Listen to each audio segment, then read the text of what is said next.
नमस्कार, आप देख रहे हैं न्यूज 18। मैं हूं आपके साथ मेनका चौधरी और इस वक्त महाबहस में सवाल की आखिर हिंदुओं को कौन बांट रहा है। ये सवाल इसलिए क्योंकि संघ प्रमुख मोहन भागवत ने आरोप लगाया कि भारत के अंदर कुछ लोग हिंदू समाज को कटा बंटा रखने की कोशिश कर रहे हैं और भारत में ही हमला करने की कोशिश हो रही है। सवाल सिर्फ हिंदुओं को बांटने को लेकर नहीं, बल्कि आज भी किसके मन में विभाजनकारी सोच बसती है, इस पर भी उन्होंने सवाल किए और विपक्ष इन सवालों को अब हवा दे रहा है, पलटवार कर रहा है।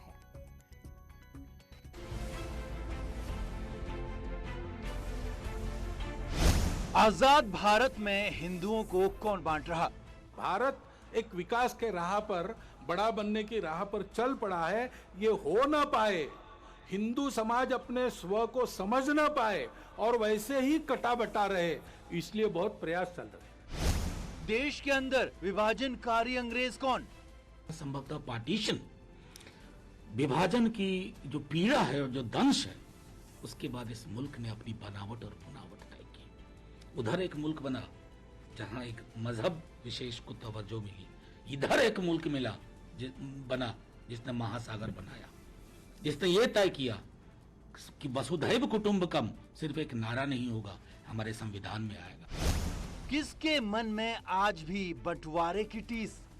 जो जो भारत का है उसकी निंदा करना, जो जो भारत की है उसकी निंदा करना, भारत के जीवन की, भारत के धर्म की, भारत की परंपरा की, इतिहास की, वर्तमान की, व्यवस्थाओं की, सबकी निंदा करना, भारतीयों के हृदय में स्वयं के बारे में ही अश्रद्धा उत्पन्न करना, ऐसे प्रयास चलते हैं।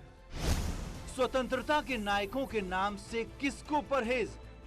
तो मैं समझता हूं उस दृष्टिकोण से भी भागवत जी को सोचना चाहिए कि क्यों एक महासागर को तालाब बनाने की कोशिश हो रही है, क्यों एक तालिबानी सोच हमारे मुल्क में विकसित की जा रही है, क्यों हम अपने कमजोर जो तबके हैं उसके पक्ष में खड़े नहीं हो पा रहे हैं। ये सारी चीजें सोचनी होंगी। इसी मुद्दे पर महाबहस। और महाबहस के लिए अपने मेहमानों के पास जाए उससे पहले न्यूज 18 के सवाल कौन कौन से हैं, ये सवाल भी आपको बता देती हूं। आज हमारा सवाल है कि आजाद भारत में हिंदुओं को कौन बांट रहा है, पहला सवाल। वहीं दूसरा सवाल है, देश के अंदर ऐसे कौन लोग हैं जिनके अंदर आज भी विभाजनकारी अंग्रेज बसते हैं। जब भारत 1947 में आजाद हो गया तो किस किस के मन में आज भी बंटवारे की टीस बसती है।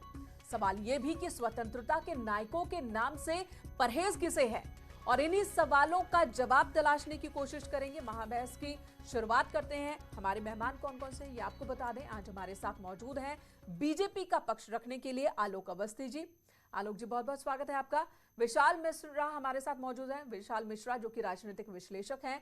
शादाब चौहान प्रवक्ता पीस पार्टी हमारे साथ मौजूद हैं। दीपक झा हमारे साथ मौजूद हैं, राजनीतिक विश्लेषक। ओमकार नाथ सिंह हैं, नेता कांग्रेस। सभी हमारे साथ जुड़ चुके हैं। पहला सवाल आलोक जी आपसे ही होगा, क्योंकि केंद्र में 7 साल से ज्यादा का वक्त हो गया है, आपकी सरकार है, भारत के ज्यादातर राज्यों में बीजेपी की सरकार है, फिर आरएसएस प्रमुख मोहन भागवत अगर कह रहे हैं कि समाज को, भारत को कटा बटा रखने की साजिश हो रही है, तो किसे लेकर वो कह रहे हैं, किससे सवाल है उनका? देखिए, निश्चित रूप से देश के अंदर कई विचारधाराएं काम करती है। कुछ राष्ट्रवादी ताकतें भी हैं जो राष्ट्रवाद की बात करती है, कुछ जो है वामपंथी ताकतें भी हैं जो वामवाद की बात करती है, जिनकी रुचि जो है खाली जो है देश में विद्वेष फैलाना रहा है। एक बढ़ती जनसंख्या देश का सबसे बड़ा जो है कारण है, जो चिंता का कारण है, जिसकी तरफ जो है मोहन भागवत जी ने उठाया। दूसरा उन्होंने जो सवाल उठाया वो डेमोग्राफी चेंज होने की बात कही, जो सीमावर्ती प्रदेश है जहां पर जिस तेजी से जो है डेमोग्राफी चेंज हो रही है, जो आबादी का जो संतुलन था वो जानबूझ के जो बढ़ाया जा रहा है, उसके बारे में चिंता व्यक्त करी है। दूसरा उन्होंने कहा कि हम सब सनातन राष्ट्र हैं, हम सबका हिंदुस्तानी है, हमारे पूर्वज एक है और हम आज विभिन्न पूजा पद्धतियों के द्वारा पूजा करते हैं, वो एक अलग हमारा तरीका, लेकिन हम सब एक ही है। उसकी तरफ उन्होंने जोर दिया है। उन्होंने ये भी कहा कि भारत केवल एक भूमि का टुकड़ा नहीं है, हम एक विचार है, एक आचार है, एक सभ्यता है, एक परंपरा है। आलोक उसी जी, से राष्ट्र बनता है। आरएसएस राष्ट्रवाद प्रमुख की बात। मोहन भागवत ने बहुत सारी बातें कही हैं और उस पर लगातार सवाल जवाब हो रहा है। विपक्ष की ओर से भी हमले हो रहे हैं। जनसंख्या पर भी उन्होंने जो बात कही तो विपक्ष तो सीधे सीधे पूछ रहा है कि आप कहते हैं कि जनसंख्या पर कानून होना चाहिए अगले 50 साल को ध्यान में रखते हुए, लेकिन सरकार आपकी हलफनामा दाखिल करती है कि हम इस पर कोई विचार अभी नहीं कर रहे हैं। तो इस मुद्दे को अभी साइड में करते हैं, बात समाज और हिंदू समाज के कटे बंटे होने और उसके पीछे की साजिश की करते हैं। इस पर आखिर वो जो कौन है, कौन साजिश रच रहा है, किसकी तरफ इशारा मोहन भागवत का? देखिए, उन्होंने जो इशारा किया है, जो भारत सरकार का हलफनामा है, वो इसलिए है क्योंकि अभी हम जनगणना जो है वो जातियों के आधार पर हम नहीं करना चाहते थे, क्योंकि 1951 से जनगणना नीति पे जो बनी हुई है, अभी भी भारत उसी पर ही चल रहा है। उसने कोई रद्द-बदल नहीं किया है। केवल 4 चीजों का आकलन करके जनगणना होती है, SC, ST, भाषाई और धर्म के आधार। ठीक है, लेकिन 4 तरीके से पॉपुलेशन जनगणना कंट्रोल होती आई बिल है का 1951 से लेके वो जातिगत अभी भी जारी जनगणना है। से क्या लेना लेकिन देना? पॉपुलेशन कंट्रोल बिल का जातिगत जनगणना से क्या लेना देना? खैर, इस पर और विस्तार से बात करेंगे आलोक जी। हमारे साथ शादाब चौहान भी है, दीपक झा भी हैं और ओमकार नाथ सिंह जी भी हैं। ओमकार नाथ सिंह जी, आरएसएस प्रमुख मोहन भागवत को आपने सुना, कौन साजिश रच रहा है? आजादी के इतने साल बाद भी ये स्थिति देश में क्यों है? समाज को क्यों बटा हुआ देखना चाहते हैं? और ये सवाल इसलिए भी, ये बात इसलिए भी कि अगर कहीं कोई अपराध होता है तो हम देखते हैं कि वो अपराध किसके साथ हो रहा है। दलित के साथ हो रहा है, मुस्लिम के साथ हो रहा है, सवर्ण के साथ हो रहा है, और फिर उसी आधार पर हम आवाज उठाते हैं। समाज को बांटने वाले ही समाज की बात कर रहे हैं। मैं उस पर नहीं जाना चाहता हूं और हम लोग को ये सब करना भी नहीं चाहिए। देखिए, सबसे बड़ी चीज ये है, इस समय देश की स्थिति क्या है, उसको आगे बढ़ने में सबको सहयोग करना चाहिए। देश आजाद हो चुका है, 70 वर्ष बीत चुके हैं और अब हम विकास की गति पर बढ़ रहे हैं, लेकिन स्थिति हमारी क्या है? स्वास्थ्य और शिक्षा के क्षेत्र में हम 174 देशों में 116 नंबर पर है। कुपोषण में भारत 102 नंबर पर है, जो पाकिस्तान, नेपाल और बांग्लादेश से भी पीछे है। वैश्विक मूल भूख सूचकांक में हम 94 स्थान पर हैं। 14% आबादी कुपोषण का शिकार है। स्वास्थ्य सेवाओं में भारत गुणवत्ता के मामले में 195 देशों में 145वें स्थान पर है। और उद्योग में ग्लोबल हंगर इंडेक्स में भारत 119 देशों में 103 नंबर पर है। ह्यूमन कैपिटल इंडेक्स में 195 में 158 नंबर पर है। Omkar Nath ji, press freedom index में 180 देशों में ओमकार नाथ जी, ये जो लंबी सी फहरिस्त आपने भारत के सिचुएशन को लेकर, ठीक है, आपके पास बहुत लंबी सूची होगी, लेकिन ये बताइए कि इस सूची में जिन विषयों को रखा गया है, इन मुद्दों पर, इन विषयों पर कांग्रेस ने कौन से स्टेप उठाए हैं? एक विपक्ष के तौर पर भी कांग्रेस ने कौन सी बात रखी है? आप भी तो जब भी कोई कदम उठाते हैं तो ये देखते हैं कि उससे पॉलिटिकल फायदा होने वाला है या नहीं होने वाला। नहीं, गलत बात आप कहती हैं। हमने जब 1975 में जनसंख्या नियंत्रण कानून लाए थे, जिसपे हमने फैमिली प्लानिंग इंट्रोड्यूस की थी, तो उस समय हमको उसका नुकसान हुआ था, फायदा नहीं हुआ था। हम चुनाव भी उसी वजह से हारे थे। तो और उसके बाद से आज तक किसी सरकार ने उसको नहीं छुआ। आप इसको देखें, लेकिन धीरे धीरे प्रयास सरकारों ने किया, जनसंख्या को कंट्रोल करने का प्रयास किया, लेकिन हमारी जनसंख्या अभी भी खतरनाक स्थिति में है। हमें इस पर कुछ न कुछ सोचना चाहिए, सरकार को इस पर कदम बढ़ाना चाहिए, हम उसके साथ हैं। लेकिन अगर ये क्या कहते हैं, ये सब चीजें न करके हम हिंदू को बरगलाया जा रहा है, मुसलमान को बरगलाया जा रहा है। अरे 80% तो आप ही हैं, 20% और लोग हैं, कौन बरगला लेगा आपको? आप बताइए, हमें कौन बरगला लेगा? हम भी तो हिंदू हैं, हमें बरगलाएगा कौन? ये सब वहम है लोगों का।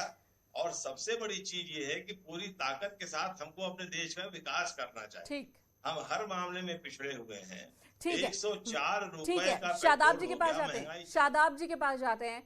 शादाब चौहान जी, कौन बांट रहा है समाज को? आरएसएस प्रमुख मोहन भागवत ने नागपुर से जो बात कही, उसकी गूंज पूरे देश में देखने को मिल रही है। कौन बांट रहा है? इशारा आपकी तरफ भी है।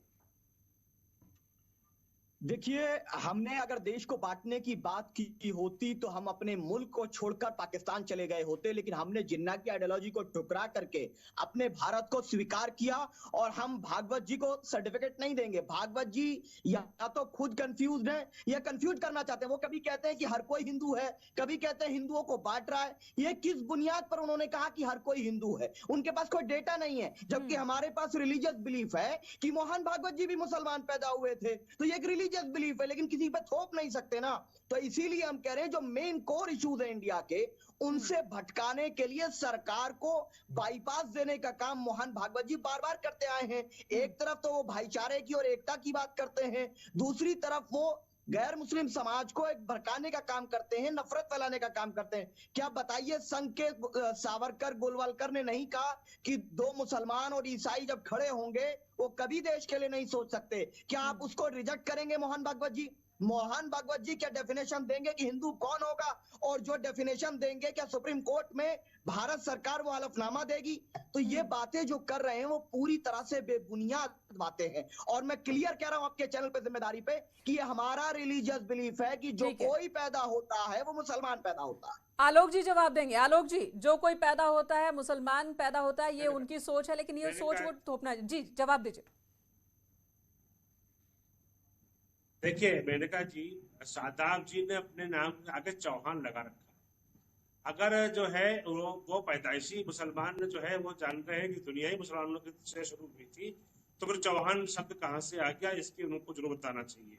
बता रहा हूँ, हजरत मोहम्मद साहब जब आए थे तब उस समय उन्होंने इस्लाम की स्थापना करी थी, और वहां से वो धर्म आगे आगे बढ़ करके आज इस रूप में है, हमने देखा है। अब उनके धर्म को सम्मान करते हैं, उसमें हम उसमें हम नहीं हम कुछ कहना चाहते, लेकिन हम ये बात जरूर कहेंगे कि जब देश का विभाजन हुआ था तो किस आधार पे हुआ था, और उस विभाजनकारी तत्वों ने जो कांग्रेस की जिसमें कि कांग्रेस का हाथ है, आज भी जो है हमारे लिए एक नासूर पैदा कर दिया है।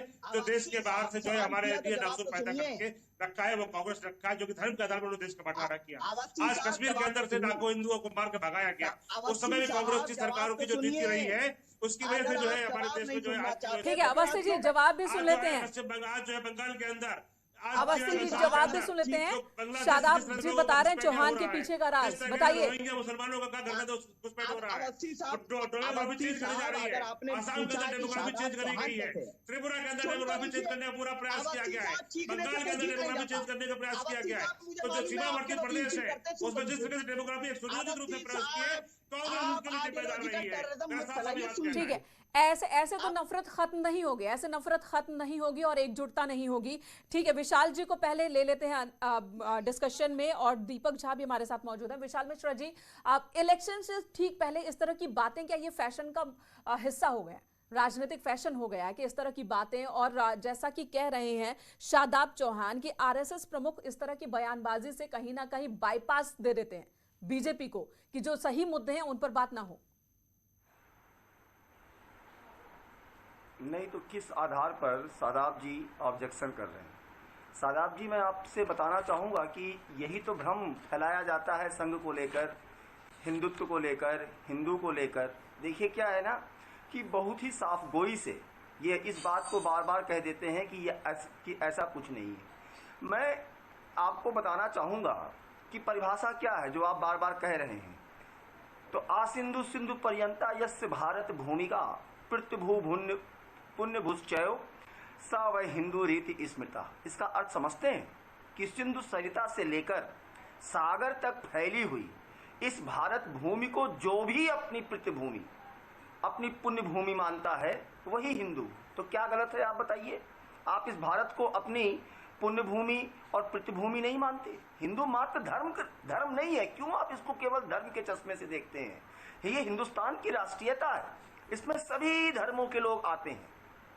और आपको मैं बता दूं कि हिंदू राष्ट्र भौगोलिक, राजनीतिक, ऐतिहासिक आवश्यकता है। आप हमको बताइए कि हिंदू की पूरे दुनिया में भारत ही एक ऐसा देश है जहां पर सभी धर्मों को, सभी पंथों को स्वीकारता देकर एक परस्पर समन्वय के साथ। तो विशाल जी, आप हिंदू राष्ट्र की वकालत कर रहे हैं? ये विचार आप हिंदू राष्ट्र की वकालत कर रहे हैं क्या? विचार है ना? विशाल जी, नहीं, आपके हिंदू राष्ट्र की नहीं, वकालत कर ये जो बार बार कह के कि ये ऐसा करके, यही तो चीजें हैं, यही तो बात करके अलगाववाद, सेपरेटिज्म को भड़काया जाता है। यही तो कह के कि नहीं हम एक नहीं है क्या। मैं तो ये पूछना चाहता हूं कि क्या पूर्वज हमारे एक हैं कि नहीं है।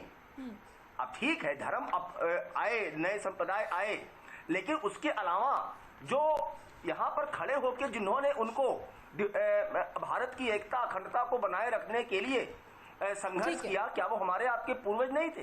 तो ये बात कह देना कि नहीं ये गलत कहा जा रहा है, इसको चुनाव की राजनीति से देखा जा रहा है, ये सरासर गलत है और यही कहकर भ्रम फैलाया जाता है। ठीक है दीपक झा, आपके पास तोड़ने की बात होती है दीपक झा, वरना ये टुकड़े टुकड़े गैंग क्यों होते।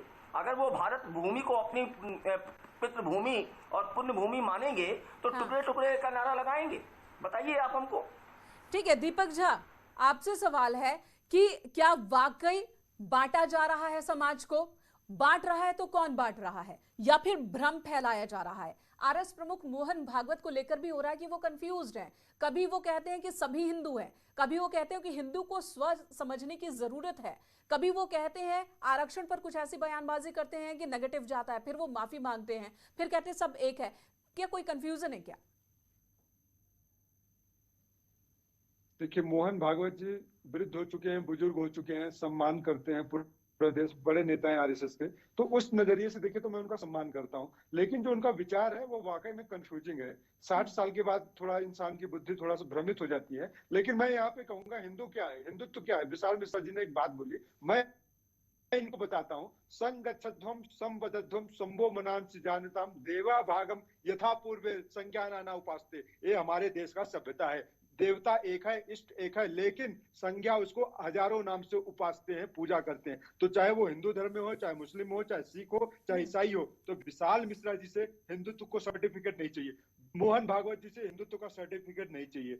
वेदों का हिंदुत्व, ऋग्वेद का हिंदुत्व पढ़ लेंगे जाके। मैं आज बताता हूँ भाजपा क्या है। भाजपा अपने विरोधियों की असफलताओं को अपनी सफलता मानती है। भाजपा की कोई सफलता नहीं है, आरएसएस की कोई सफलता नहीं है। एक छद्म राष्ट्रवाद का चोंगा पहन के लोगों को जी, यानी कि आप ये तो मान रहे हैं कि विरोधियों की असफलता रही। दीपक जी, यानी आप ये तो मान रहे हैं कि विरोधियों की असफलता रही, जिससे बीजेपी अपनी सफलता बता रही है। जो बात कही थी प्रधानमंत्री ने कि 19वीं सदी में जो गलतियां हुई उसे 21वीं सदी में सुधारा जा रहा है, और यही बात आज मोहन भागवत ने भी कही कि बहुत सारे स्वतंत्रता सेनानियों को भुला दिया गया या फिर उनको जिक्र में आने ही नहीं दिया गया। आलोक अवस्थी जी, वीर सावरकर के अलावा इस फहरिस्त में और कौन कौन है जिन्हें कांग्रेस ने और पिछली सरकारों ने भुला दिया जानबूझकर, और आप उन्हें आगे लाने वाले हैं? देखिए, दीपक झा जी ने एक बड़ी, पहली बात उनकी शुरुआत करूंगा, वो किस तरह की विचारधारा से आते हैं मैं नहीं जानता, लेकिन उन्होंने बुजुर्गों को लेकर के बात कर रही है। शायद उनके घर में उनके पिता भी बुजुर्ग होंगे, उनके अध्यापक भी बुजुर्ग होंगे, उनके दादा भी बुजुर्ग होंगे, और उन्होंने उनको जो है जिस तरह के विभूषणों से विभूषित किया है, इनके संस्कारों का परिचय है। दूसरी बात, भारत जो है विविध विविधताओं का देश रहा है। हमारे मत कभी नहीं मिल सकते आपस में, हो सकता है कि हम आपस में मत न मिले, लेकिन भारत एक मामले में स्थिर रहा है कि हमने भारतीयता कभी नहीं छोड़ी। हम मत पंथ और मजहब में बढ़ करके हम नहीं रह सकते। हम भारत को सर्वश्रेष्ठ बना के रखते हैं। भारत विश्व गुरु बनने हम उसके लिए काम कर रहे हैं। वीर सावरकर जैसे तमाम जो है स्वतंत्रता संग्राम के आंदोलन थे, उनको जो है कांग्रेस ने जो है बुलाया है। भगत सिंह जी को टेररिस्ट लिखा गया है, सुखदेव और राजभर को टेररिस्ट लिखा गया है। आप सोचिए, ये कांग्रेस विचारधारा रही है। लेफ्ट की विचारधारा के जो लेखक रहे हैं, जो कांग्रेस रही है, दूसरे नेता को छोटा रखा है। उन्होंने सुभाष बोस को जो है पीछे रखा। कांग्रेस की जो विचारधारा थी खाली नेहरू परिवार को आगे लेकर चलना, उस नेहरू गांधी परिवार की वजह से आज देश में कई सारे जो है तमाम हमारे जो देश के जो है विभूतियां थी उनको जो है नेपथ्य में डाला गया है। किस तरीके से उन्होंने बाबा साहब अम्बेडकर को पीछे रखने का प्रयास किया, किस तरीके से उन्होंने सुभाष चंद्र बोस को पीछे रखने का प्रयास किया, किस तरीके से सरदार पटेल को जो है इन्होंने पीछे करने का प्रयास किया, किस तरीके से गांधी परिवार के जो है टकरा है, आलोक जी इस सवाल का जवाब विद्वेष पैदा किया है, हिंदुओं और मुसलमानों को बांट कर देखा है, आलोक जी भाषा का आधार बनाया है। ठीक है, आप दोनों की आवाज डाउन करते हैं। आलोक जी इस सवाल का जवाब दे दीजिए कि आरएसएस प्रमुख मोहन भागवत ने अगर कहा कि समाज को कटा बटा छटा देखने की और रखने की साजिश हो रही है, तो ये साजिश कौन कर रहा है? साजिश करने वालों को उजागर कब किया जाएगा और कौन करेगा? देखिए, निश्चित रूप से समाज उनको बेनकाब कर रहा है और आप देखा ये इसके पीछे कांग्रेस है। कांग्रेस और वामपंथी आज कहां है? हाशिए पर पहुंच गए हैं। कांग्रेस का नाम लेवा कुछ दिनों बाद नहीं मिलेगा। वामपंथ खाली एक स्टेट सबमिट करके रह गया है और साफ साफ मैं ये कहना चाहता है, इन्होंने देश को बांटा है, हिंदू मुसलमान में बांटा है। इन्होंने कभी भी क्षेत्र को और भाषा जी आलोक जी आऊंगी आपके पास। आधार पर जो है तमाम सारी नीतियों को जो है देश में जो है हमारे जो है विद्वेष फैलाया है, जहां पर जो है हम सीए का कानून लाते हैं, हम 3 तलाक का कानून लेकर के आते हैं, ये उस पर सवाल उठाते हैं, इस तरीके से देश को बांटने का काम करते हैं। 370 लगाने वाले काम यही था। कश्मीर को बांट करके हिंदुओं को निकालने वाला काम इन्होंने ही किया था। भारत को बांट करके पाकिस्तान बनाने का काम इन्होंने ही किया था। और जब पश्चिम बंगाल में जो है जो जिस तरीके से घुसपैठियों को आना जाना हुआ है, कांग्रेस की 55 साल वाली जो ठीक है आलोक जी आपके पास आती हूँ, आपके पास आती हूँ। ओमकार नाथ सिंह जी का रुख एक बार फिर करूंगी। ओमकार नाथ सिंह जी, जब मोहन भागवत या आरएसएस प्रमुख पद पर जो भी होता है, विजयदशमी के मौके पर नागपुर से शस्त्र पूजा के बाद वो जो संबोधन देते हैं, पूरे देश की निगाहें होती है। ऐसा माना जाता है कि बीजेपी के लिए भी संदेश इस संबोधन में छिपा होता है, समाज को एक दिशा देने की कोशिश होती है आरएसएस की तरफ से। आप ये बताइए कि जो समाज को बांटने की बात हो रही है और जनसंख्या, इन दोनों ही मुद्दों पर आपका स्टैंड क्या है? कांग्रेस का स्टैंड क्या है, खासकर जनसंख्या नियंत्रण की अगर हम बात करें तो? क्योंकि यहाँ पर न सिर्फ जनसंख्या नियंत्रण बल्कि उस कानून को समान तौर पर सभी धर्मों के लिए लागू करने की बात कही उन्होंने। जी बिल्कुल। मेरी बात तो सुनिए, आप ही बोले जा रही हैं और बाकी जो टाइम बचा उससे जो बुलवा दिया, तो हम लोग बुलाते क्यों हैं? आप सवाल तो पूरा करना होगा। मैं जो कह रहा हूँ नहीं, सवाल पूरा करना पड़ेगा। जो है हिंदुओं को बाहर निकलवाइए, समय भी दिया कीजिए। समय तो आप देती नहीं है। अब देखिए, अभी बीच बोलने लगे, मतलब ये अच्छे खासे मित्र हमारे हैं, लेकिन पता नहीं क्या इनको सिखा दिया बीजेपी ने, क्या चिल्लाने लगे मुझसे। बोलिए भैया जो बोलना, आप जवाब दीजिए। ओमकार नाथ जी, बात करने का भाई, हम बहस हो रही है। कोई भी चीज होती है, इनका शुरुआत बीजेपी के प्रवक्ता भाई का एक ही होता है, गांधी परिवार, गांधी परिवार, गांधी परिवार, और उसी का देश है। अरे भाई, ये भी समझ में नहीं आ रहा है, जो समस्याएं हैं उनका समाधान करो। उन समस्याओं में हम आपके साथ गुलामी कर रहे हैं। आप जनसंख्या की बात करती हैं, हम मानते हैं जनसंख्या, चलिए जनसंख्या पर आप नियम बनाइए, हम आपके साथ हैं, कंट्रोल कीजिए इसको। आप क्यों नहीं आप कर रहे हैं इसको करने की कोशिश करिए। आप अच्छी चीजें करिए, आप तो आप भाग रहे हैं उससे। जब तक जनसंख्या कंट्रोल नहीं होगी तब तक यहाँ की समस्याओं का समाधान नहीं होगा। महंगाई को कंट्रोल कीजिए। आप 104 रुपए का पेट्रोल बेचेंगे, आप बताइए कौन सा उत्पादन आपका इंटरनेशनल मार्केट में बिकेगा? कौन सा उत्पादन बिकेगा? जब इतना महंगा आपका पेट्रोल और डीजल होगा तो आप कैसे क्या कहते हैं इंटरनेशनल मार्केट में अपना सामान बेच पाएंगे? ठीक है। तो इन सारी चीजों को देखने के लिए जब तक सरकार न सोचे, ये कौन सा आपने दिया है, अरे दीजिए उद्योग नीति पे ये सुधार कीजिए, आप दीजिए वहां से संदेश कि अपने क्या कहते हैं बेरोजगारी में ये सुधार कीजिए, तो समझ में आता है। ये क्या हिंदू फलाना जमाका, हम हिंदू नहीं है, हम क्षत्रिय हैं, हम तो नहीं शस्त्र पूजा करते हैं। क्या हम गुंडाई करेंगे चल के लेके बंदूक मारेंगे? थी हमारे यहाँ सरकार बनी हुई है, ठीक है, उसके लिए पुलिस है, आर्मी है, हम क्यों शस्त्र की पूजा करें भाई? ठीक है, ये उनकी परंपरा है, वो ऐसा उनका कहना है, इसलिए वो कर रहे हैं। आपको करना है आप भी कीजिए, और अगर आपको उस पर ऐतराज है तो आप मामला दर्ज करवा सकते हैं। अगर आपको ऐतराज है आप मामला दर्ज करवा सकते हैं, कानून है, उसके हिसाब से कार्रवाई भी होगी। इस वक्त आप सभी का बहुत बहुत धन्यवाद हमारे साथ डिस्कशन में जुड़ने के लिए। और आज का हमारा जो सवाल सोशल नेटवर्किंग साइट कू पर लोगों के लिए, वो सवाल क्या, एक बार फिर से बता देते हैं। हमारा आज का सवाल है कि क्या जनसंख्या नियंत्रण के लिए कड़े कानून की जरूरत है? और इस सवाल के जवाब में जो वोट हमारे इस वक्त पाठकों ने किया है, 92% लोगों का कहना है हाँ ये वक्त की जरूरत है, 8% लोगों का कहना है नहीं। तो जितना जल्दी हो सके उतनी जल्दी अगर कदम उठाया जाए तो अच्छा। ये एक दर्शक है आर के श्रीवास्तव, उनका कहना है कि जितना जल्दी हो सके कड़ा कानून लाया जाना चाहिए।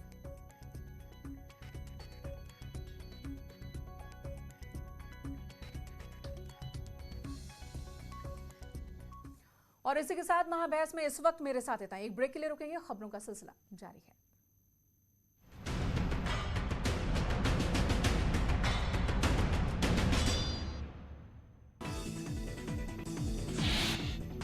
नैनीताल में